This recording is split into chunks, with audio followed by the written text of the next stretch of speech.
वो उसकी जान निकल जाएगी। बहुत सारे एजेंटों के पास घुमाऊं मैं, इतने एजेंटों के मेरे फोन में ही नंबर सेव होंगे, कम से कम 100 एजेंटों के नंबर। ये इनकी वाइफ का वीजा है और वाइफ की जॉब है, प्राइवेट जॉब। अब बात कर लेते हैं आपके बैंक में कितना बैलेंस था और आपकी वाइफ के बैंक में कितना बैलेंस था। किसी भी भाई को अगर मेरे से कांटेक्ट करना है, मैं सबसे पहले बता दूं, सबसे पहले मैं आपको वीजे दिखवा देता हूं भाई इनके, इनसे ही पूछ लेते हैं कितना टैक्स गया आपका। अब मैं आपको इनका बता देता हूं इनका बिजनेस किस चीज का था, आप इनके मुंह से सुन लेना। आप अपने बिजनेस का नाम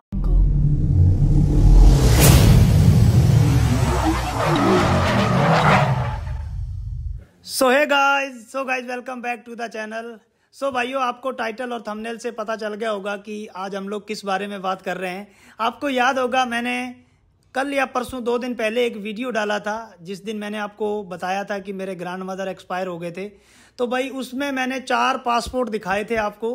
वो चारों पासपोर्ट फ्रेश पासपोर्ट थे और फ्रेश पासपोर्ट पे वीज़ा आया हुआ है।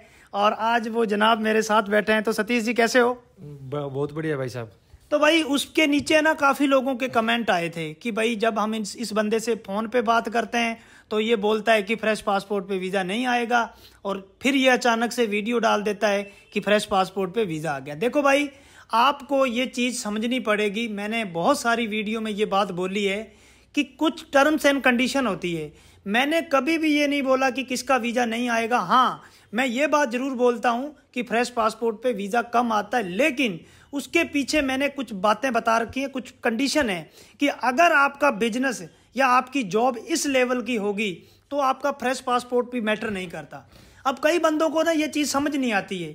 मैं कल परसों कमेंट पढ़ रहा था तो कुछ कमेंट थे कि भाई कभी तो आप बोलते हो फ्रेश पासपोर्ट पे वीज़ा नहीं आएगा, और हम जब आपसे फ़ोन पे बात करते हैं तब आप मना कर देते हो, फिर आप अचानक से आके वीडियो डाल देते हो। आपको ये चीज़ समझनी पड़ेगी। मैंने बहुत सारी वीडियो में ये बात बोली है। अब आप इनकी प्रोफाइल सुनोगे ना तो आपको समझ में आ जाएगा और आपको झटका भी लगेगा। तो देखो, आप खुद समझ जाओगे कि यार वीज़ा क्यों नहीं आएगा। अब आपको मैं इनसे ही बात कर लेता हूँ।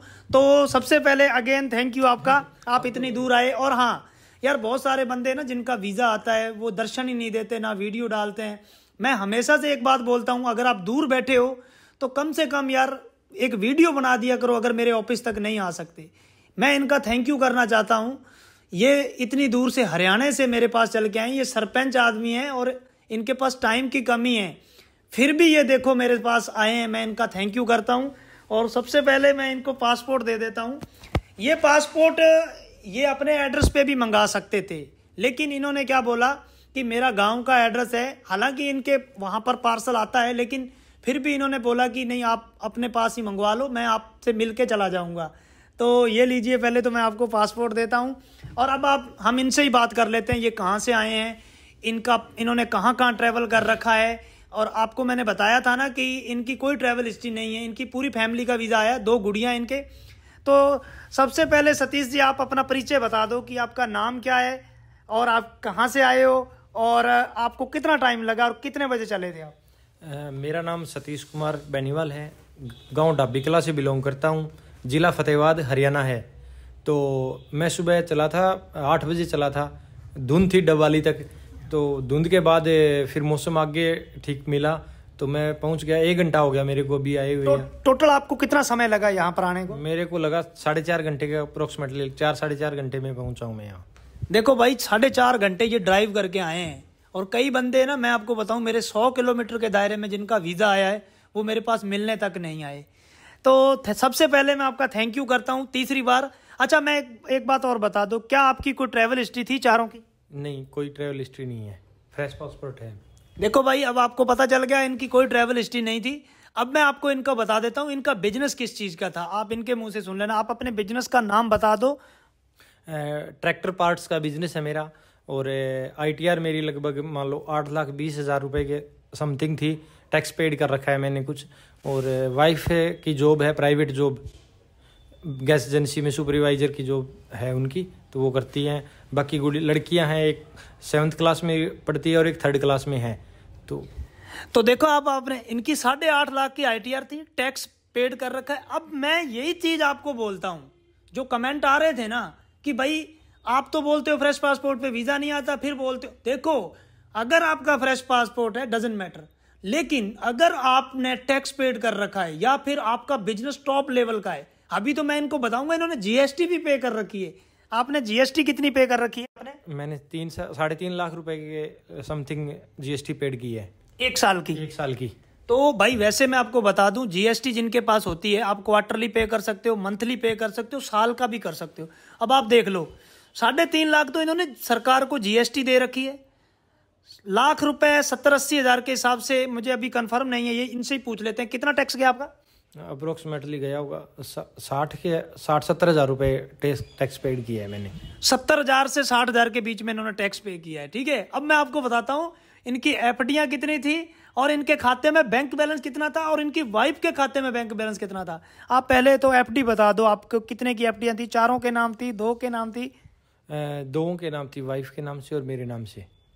और 2 एफडीआं थी इनकी। अब सुन लेना कितने कितने की थी। अप्रोक्सीमेटली एक 4 लाख रुपए की थी, एक 6-6.5 लाख रुपए की समथिंग जो एफडी डिपॉजिट कर रखी है मैंने। 6 लाख रुपए की 2 साल से चल रही है वो। देखो 11 लाख रुपए तो इनकी दोनों की एफडीआं हो गई। ठीक है, अब बात कर लेते हैं आपके बैंक में कितना बैलेंस था और आपकी वाइफ के बैंक में कितना बैलेंस था। वाइफ के बैंक में अकाउंट में 5 से 6 लाख रुपए के बीच में बैलेंस था और मेरे अकाउंट में 18 लाख रुपए बैलेंस है। अब आपको समझ में आ गया कुछ कुछ? जो लोग ये बोल रहे थे कि भाई फ्रेश पासपोर्ट पे आप बता रहे हो कैसे वीजा आ गया, हमारा तो आता नहीं है, ये फर्क है। अब आप खुद समझदार हो। ठीक है, मैं ज्यादातर इसीलिए मैंने इनको बुलाया था कि आप आओ, क्योंकि जब मैंने कमेंट देखे, आप ये देखो इनकी 18 लाख रुपए इनके खाते में बैलेंस है, 6 लाख रुपए इनकी वाइफ के खाते में बैलेंस है, 11 लाख इन दोनों की एफडीआं हैं। और अभी एक चीज और बता दूं, अब ये जो आईटीआर भरेंगे ना, उसमें इनकी जो आईटीआर जाएगी 11-12 लाख की और टैक्स पड़ेगा इनको 2-3 लाख और जीएसटी शायद जाएगी 5 से 6 लाख। ठीक है भाई, तो सबसे पहले तो और कुछ कहना चाहोगे? सच आप बता दो, मैंने आपसे कितना पैसा लिया। कई लोगों को ये होता है कि भाई वीजा आने के बाद भाई ये पता नहीं कितने पैसे लेता होगा। देखो भाई, मैं एकदम खुली किताब हूं, फिर भी मैं आप इनसे ही पूछ लेते हैं। ये मेरे पिछले से 2 साल मेरे से जुड़े हुए हैं। सबसे पहले इन्होंने 2023 में मेरे से यूके वीजा अप्लाई करवाया था, वीजा रिफ्यूज हो गया। इन्होंने कोई गिला शिकवा नहीं किया। जब इन्होंने मेरे पे भरोसा रखा, उसके बाद हमने फिर ऑस्ट्रेलिया का वीजा डाला, वो भी वीजा रिफ्यूज हो गया। जो बात फैक्ट है वो फैक्ट है। क्यों जनाब? बाकी ये बताएंगे अब आपको। यूके की रिफ्यूजल आई मेरी स्टार्टिंग में मोंटी सर से बात हुई थी, मोंटी भाई साहब से, तो मैंने इनको एक ही बात बोली थी, आप वीज़ा अप्लाई कर दो, वीज़ा अप्लाई चलो जो होगा तो देखा जाएगा। तो इन्होंने वीज़ा अप्लाई कर दिया। वीज़ा अप्लाई मेरा और मेरी वाइफ का किया, बच्चों का हमने उस टाइम नहीं करवाया था, लेकिन वो रिफ्यूज हो गया किसी कारण से। फिर मैं इनसे मिलने आया स्पेशल, मैं क्या देखो आप मेरे को गाइड करो, तो इन्होंने मेरे को गाइड किया। इन्होंने बताया भी इतनी आईटीआर आप फिल करो, इतना टैक्स आप जीएसटी कटेगी, इतना जाएगा, जो कुछ इन्होंने डॉक्यूमेंट सारे मेरे को लिस्ट बना के दी। मैं वो लिस्ट लेके गया, फिर मैंने 1-1.5-2 साल लगातार कंटिन्यू वो सिस्टम बनाए रखा जो वीज़ा के लिए रिक्वायरमेंट होती है, जो ज़रूरी होता है। तो उसके बाद में फिर हमने ऑस्ट्रेलिया का वीज़ा अप्लाई किया, लेकिन वो भी रिफ्यूज हो गया। लेकिन भाई साहब ने फिर बताया कि आप निराश ना हो, तो फिर दोबारा है ना, हमने अभी नॉर्वे का, शेंगन कंट्री है यूरोप की। अच्छा, सबसे पहले आप ना अपने वीज़े दिखा दो। सबसे पहले मैं आपको वीज़े दिखवा देता हूँ भाई इनके। और अगर आपने पासपोर्ट, हालांकि मैं आपको बता दूं, जब भी मैं पासपोर्ट दिखाता हूं यूट्यूब मेरी 2-3 दिन के बाद वीडियो हटा देता है, लेकिन मुझे कोई फर्क नहीं पड़ता। ये इनका वीज़ा है, आप दिखाते जाओ। ये वाइफ का होगा, ये इनकी वाइफ का वीज़ा है, ये बड़ी बिटिया का, ये गुड़िया का वीज़ा है। मैं आपको साथ के साथ है ना, कई बंदों को ये होगा, पूरा पासपोर्ट दिखा देता हूँ भाई। कहीं पर भी भाई कोई स्टैंप नहीं है भाई, देख लो, फिर मत कहना। मैं आपको फटाफट दिखाई देता हूँ, ये लो, कोई पेज पे कोई भी स्टैंप नहीं है। ये स्टिकर लगा हुआ है, पूरा पासपोर्ट खाली है गाइज, देख लो। ठीक है, सो गाइज अब मैं आपको बता देता हूँ कि मैंने पैसे कितने लिए। कई बंदों को ये होता है कि यार इसकी फीस बड़ी ज़्यादा होगी। सो भाई साहब आप पहले ये बता दो, मैंने आपसे पैसे कितने लिए। भाई साहब पैसे की बात ना करो, पैसे की बात तो बाद में करेंगे, पहले मैं बताता हूँ। जैसे भाई साहब है ना, जैसे अप्लाई करते हैं ना फाइल, तो फाइल अप्लाई करेंगे तो आपको कवर लेटर बनाते हैं। ये और ट्रैवल आइटनरी बनाते हैं, सारे डॉक्यूमेंट्स आपसे ले लेंगे, उनको एक PDF में बना के आपको चेक करवाएंगे। A to Z डॉक्यूमेंट्स आप चेक करोगे, वेरीफाई करोगे भी उसमें कोई मिस्टेक है, कुछ और कोई दिक्कत है, वो वेरीफाई करवाते हैं, पहले दिखाते हैं। और कवर लेटर इनका बहुत शानदार है। मैंने 1-2 एजेंटों से चंडीगढ़ भी बात की थी, 1-2 पंजाब में भी, 1-2 लुधियाना वगैरह भी मैंने देखे हैं। वो एक ही पेज पे बना के दे देते हैं, लेकिन इनकी ट्रैवल आइटनरी और कवर लेटर इतना बेस्ट होता है। कवर लेटर तो 5-6 पेजों का भी हो जाता है कई बार, तो इतना एक्सप्लेन कर देते हैं ये इसमें, तो उसकी वजह से भी वीज़े आते हैं बहुत, देखे हैं मैंने, क्योंकि इनके लगभग मोस्टली वीज़े कवर लेटर पे ही आ रहे हैं और ट्रैवल आइटनरी पे आ रहे हैं। तो ये चीज़ें, और ये एक आपको है ना, जैसे आपने फीस पेड कर दी इनकी सभी, जैसे मान लो इनकी फ़ीस होती है और प्लस में जो एम्बेसी फीस होती है वो पेड करने के बाद में, ये फाइल अप्लाई करने के बाद में आपको यूजर नेम और पासवर्ड भी आपको प्रोवाइड करवा देंगे। इनका कहने का मतलब है कि हम लोग ना कवर लेटर जो बनाते हैं, इनको वो कवर लेटर पसंद आया। हाँ, बहुत बढ़िया कवर लेटर था। आपको मैं एक चीज दिखाता हूँ। कई बंदे ना ये बोलते हैं कि आपका ना कवर लेटर बहुत बड़ा होता है। क्या ये कवर लेटर बड़ा है? मैं मानता हूँ कुछ बंदों को ये बड़ा लगता है, लेकिन इनका वीजा आ गया ना, और ऐसे कितने ही बंदे हैं। मेरा कवर लेटर ही मेरा सबसे बड़ी पावर है। मैं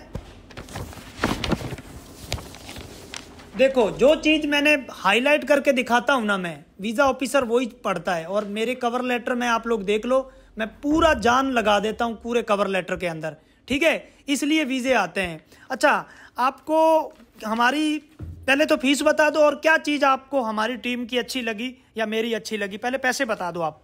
पैसों की बात ये है, एक तो एम्बेसी फीस जो आपकी जाएगी वो ये लेते हैं, और दूसरी मान लो शेंगन कंट्री का अप्लाई किया था तो मैंने 5,000 रुपये पर पर्सन के इन्होंने मेरे से चार्ज किया है। आप ना हमारी फीस बता दो। एम्बेसी की फीस तो चलो, जो शेंगन की फीस होती है वो एम्बेसी में देनी होती है। ऑस्ट्रेलिया, न्यूजीलैंड, किसी की भी फीस होती है हम अगले के क्रेडिट कार्ड से कटवा देते हैं। आप हमारी फीस बता दो कि हमने आपसे पैसे कितने लिए थे। आप फीस बता दोगे ना, ताकि लोगों को पता चल जाएगा। मेरा भाई साहब होने के नाते मेरे से तो मान लो मेरे और मेरी वाइफ के ही इन्होंने चार्ज किए हैं। गुड़िया के इन्होंने बोला भी 2 आपकी वीजे रिफ्यूज हो गए हैं, तो इन्होंने मना कर दिया, बोला ये नहीं लेने। सिर्फ 5,000 रुपये पर पर्सन के हिसाब से 10,000 रुपये मैंने इनको फीस पे की है। देखो भाई, मैं आपको बता दूं, वैसे तो अगर कोई और आएगा तो सबके लगते हैं पर पर्सन। अगर 2 साल से छोटा बच्चा है तो फीस मैं नहीं लूंगा। इनसे मैंने क्यों नहीं लिए, इनकी गुड़िया बड़ी है, एक 11 साल की है, दूसरी कितने साल की? एक 8 साल की है। एक 8 और दूसरी 11। हाँ, 11 और 8। मैंने क्यों नहीं लिए? इन्होंने मेरे से 2 वीजे लगवाए थे। 2023 में दिसंबर में हमने किया था यूके का, 2024 में इन्होंने ऑस्ट्रेलिया। तो 2 वीजे रिफ्यूज हो गए थे। इन्होंने भरोसा नहीं छोड़ा मेरे पर। मैं मिलने भी आया था 2-3 बार। मैं इनसे मिलने स्पेशल आया हूँ, गाड़ी लेके आज भी आया हूँ मैं स्पेशल इसीलिए। मैं पासपोर्ट में तब वहाँ गया, मैं एम्बेसी गया ना, तब उन्होंने बोला कि आप कोरियर कहाँ करवाना चाहोगे, घर पे या कहीं और एड्रेस है। तो मैंने फिर भाई साहब का एड्रेस दे दिया, मोंटी भाई साहब का, गंगानगर का, और ये यहाँ कोरियर होके आए हैं पासपोर्ट, और मैंने लेने आया हूँ आज। अगर किसी भाई को हरियाणा से हैं और वो यहाँ नहीं आ सकते, वो उनको वीज़ा देखना है, तो मेरे पास आ जाए, फतेहाबाद में ढाबी कलां गाँव में मेरा। बस, अगर किसी को भरोसा नहीं है, इन्होंने एड्रेस दे दिया, जाके देख लेना। और हाँ, अगर इनकी अनबॉक्सिंग देखनी है, मैंने अनबॉक्स किया था, मेरे को कोई आइडिया नहीं था इनका वीज़ा आएगा या नहीं आएगा। जब मैंने पासपोर्ट खोले, मैं आपको वो मेरा रिएक्शन दिखाऊंगा, मैंने वो वीडियो रिकॉर्ड कर रखा है। तो मैं देखना कितना जोर से चिल्लाया मैं, मेरे को भरोसा ही नहीं था, क्योंकि फ्रेश पासपोर्ट था, ऊपर से रिफ्यूजल थे। तो मैंने सबसे पहले देखो गुरुद्वारे मत्था टेका, फिर मैं इनका पासपोर्ट लेके आया। हालांकि इतना कोई नहीं करता है, देखो मेरे को इनसे लगाव है। ये वीज़ा रिफ्यूज होने के बाद भी 6 महीने पहले मेरे से मिलने आए थे, मैं इनका थैंक यू करता हूँ। अच्छा, और कुछ कहना चाहते हो? भाई साहब है ना, बहुत नेक दिल के इंसान है। मैं जब भी फ़ोन करता हूँ ना, किसी टाइम वो वही फ़ोन उठा लेते हैं, कहते हैं भाई अगर इनको टाइम नहीं है ना तो बोल देंगे भी 5 मिनट बाद में कॉल कर लेता हूँ, और कॉल कर भी लेते हैं। मेरी इनकी टीम से भी बात होती रहती है, वो कर लेते हैं। देखो नेचर बहुत बढ़िया है, नेचर। हाँ, नेचर की बात करें तो नेचर बहुत बढ़िया है, हर एक से मिलते हैं। जैसे मान लो कोई भी फ़ोन कर दिया, इन्होंने पेटीएम वगैरह का नंबर दे रखा है, उस पर आप 200 रुपये डाल के और उनसे कभी बात कर सकते हो। ये नहीं कहते भी मेरे से 10 मिनट बात करनी है, 15 मिनट बात करनी है। आप आपकी जो भी क्वारी है वो आप कर सकते हो। अच्छा, आपको बाथरूम जाना है ना, पीछे से निकल जाओ, कोई बात नहीं। अच्छा, एक चीज़ मुझे बहुत अच्छी लगी इनकी, कि इन्होंने कभी भी मान लो मेरे को प्रेशर नहीं दिया। मैं कई बंदे देखता हूँ वीज़ा रिफ्यूज़ होने पर ना, वो बंदे ऐसा जताते हैं जैसे हमारी गलती हो। मैंने कई बंदों को देखा है वीजा रिफ्यूज होने के बाद ना वो जैसे टोंट मारते हैं कि भाई यार आपने तो रिफ्यूज, हालांकि बहुत कम बंदे हैं। मैं आपको एक चीज बता दूं, वीजा किसी का भी आता है वो आपकी प्रोफाइल के बेस पे आएगा। हम तो सारी प्रोफाइल पर एक जैसा काम करते हैं, तो भाई प्लीज ऐसा मत किया करो यार, क्योंकि देखो हमने तो 5,000 फीस लेनी है, ठीक है, मेरी कुछ वीजों की फीस है 10,000। और हाँ, किसी भी भाई को अगर मेरे से कांटेक्ट करना है, मैं सबसे पहले बता दूं, ये मेरा QR कोड है फोन पे का, ये मेरा QR कोड है गूगल पे का। 200 रुपये मेरी बात करने की फीस है। इस QR कोड पे चाहे इस QR कोड पे 200 रुपये डालकर ये जो स्क्रीन पे नंबर आ रहा है, इस नंबर पे आप लोग स्क्रीनशॉट भेज देना। ये लड़का आपको मेरा नंबर देगा और एक टाइमिंग देगा, ठीक है भाई। मैं दोबारा बता दूं, किसी को मेरे से बात करनी है, कांटेक्ट करना है, मेरी बात करने की 200 रुपये फीस है। एक ये QR कोड है फोन पे का, ये QR कोड है गूगल पे का, 200 रुपये फीस है। इस नंबर पे स्क्रीनशॉट भेज देना। ये लड़का हमारा ही टीम मेंबर है, इस लड़के को आपने स्क्रीनशॉट भेजना है। ये लड़का आपको मेरा नंबर देगा और एक टाइमिंग देगा। थोड़ा सा पेशेंस रखना है, इस लड़के को कई बार टाइम लग जाता है, ठीक है भाई। एक चीज और बताना चाहते हैं, ये मैं ये कहता हूँ भाई साहब, इतनी नॉर्मल फीस है ना कहीं नहीं है पूरे इंडिया में। मैं बहुत जगह घुमा हूँ, मैं चंडीगढ़ में तो मैं 20 बार गया हूँ। चंडीगढ़ में तो मैं, चंडीगढ़ वाले क्या कहते हैं, आप 20,000 रुपये डिपॉजिट करवा दो, आपकी फाइल कर देंगे, ठीक है, एम्बेसी फीस आपको नहीं देनी। 20,000 रुपये ले लिए एम्बेसी फीस, उसमें फिर क्या रहेगी। फिर कहेंगे आप इतने रुपए लेके आओ, वो पासपोर्ट रख लेते हैं, पासपोर्ट वो देते नहीं है दोबारा। अगर आपका वीजा आ गया तो आपको कहेंगे 5 लाख रुपए लेंगे, 2 लाख रुपए लेंगे, आप पैसे और लेके आओ। तो चंडीगढ़ तो बिल्कुल लूट मचा रखी है, लगभग ये एजेंटों ने मचा रखी है। देखो मैं तो मोंटी भाई साहब से सबसे मिला हूं ना, तब से मैं किसी के पास नहीं गया। पहले मैं ना 5 साल में घुमा हूं, बहुत सारे एजेंटों के पास घुमा हूं मैं। इतने एजेंटों के मेरे फोन में ही नंबर सेव होंगे, कम से कम 100 एजेंटों के नंबर तो मेरे फोन में सेव है। लेकिन वो सारे है ना फ्रॉड ही हैं, लगभग फ्रॉड ही बाजी करते हैं लोगों के साथ। क्योंकि देखो नॉर्मल फीस में कोई नहीं करता, इतनी नॉर्मल फीस तो लगती है देखो। और सबसे अच्छी बात है फाइल चेक कराते हैं ना। हाँ, फाइल देखो आपको है ना PDF फाइल सेंड कर देंगे।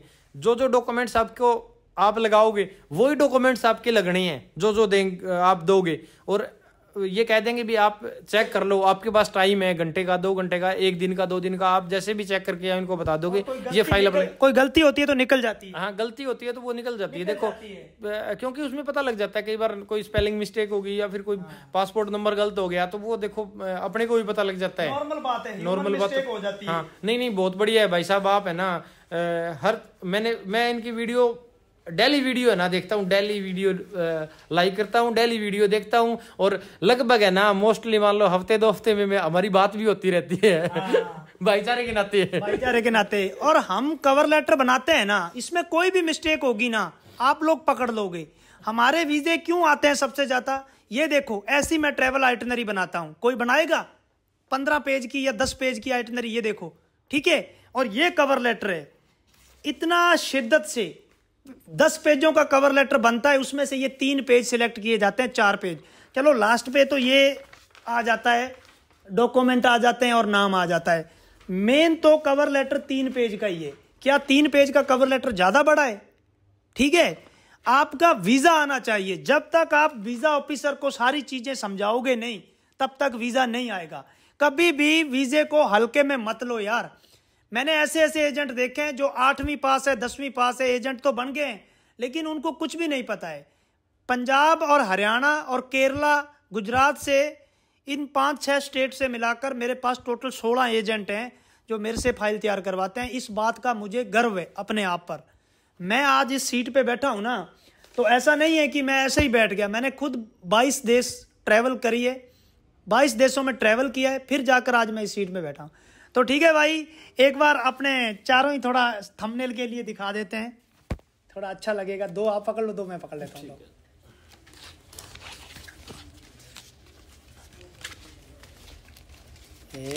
इधर ऐसे दिखाते हैं ताकि वो फोटो पे हाथ ना आए। हाँ,